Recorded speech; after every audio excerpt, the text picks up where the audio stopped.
Hi guys, back with Bassington. I hope you're all keeping well. I'm just on the way to the gym this morning, but before I go, I want to make this vlog about the events that have occurred across the pond over the last few days, because I think the tariffs that Donald Trump has imposed will have an effect upon the watch markets.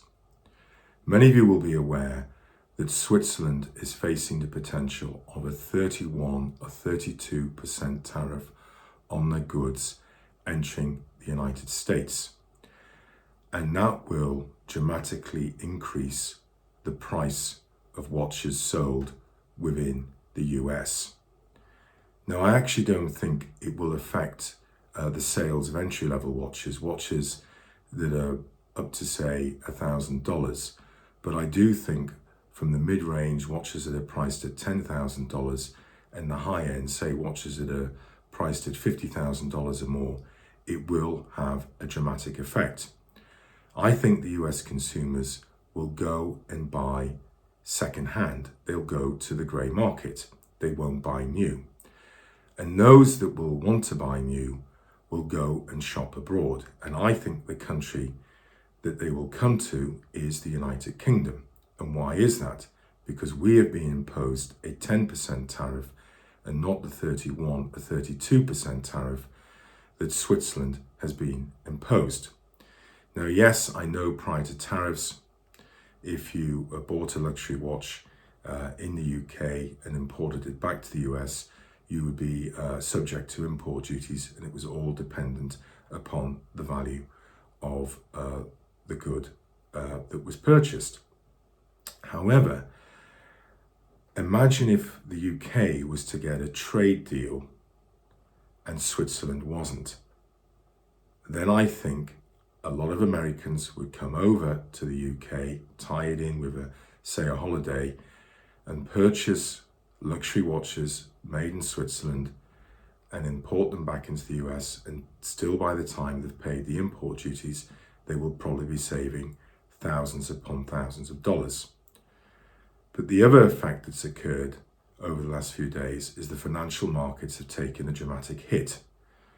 And it is the biggest hit that has occurred, or the biggest daily falls, I should say, that have occurred since COVID in 2020.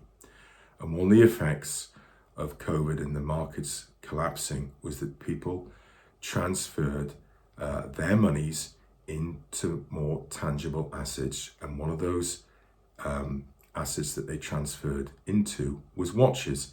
Yes, the watch bubble was affected by other factors, such as people being forced into lockdowns and they couldn't go on their holidays, so instead they bought watches. The government pumped a lot of money into the economy through the furlough scheme. There was a supply chain issue when we came out of the lockdowns that we had, and you couldn't purchase a watch within the authorized dealerships.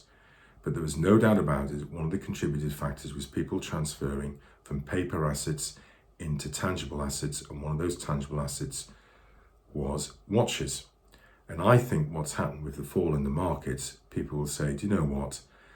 I'm going to cash in, I'm going to buy a luxury watch, something I enjoy wearing, and I can sell it whenever I like, because they still have this capital asset.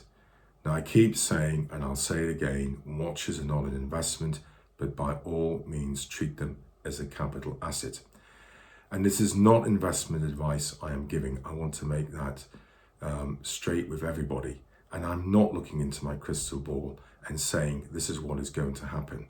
I'm only saying this is what potentially could happen.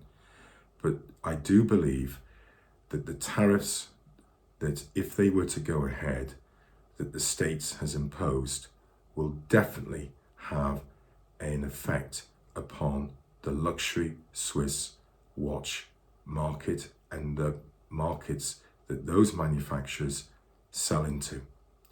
Stay tuned.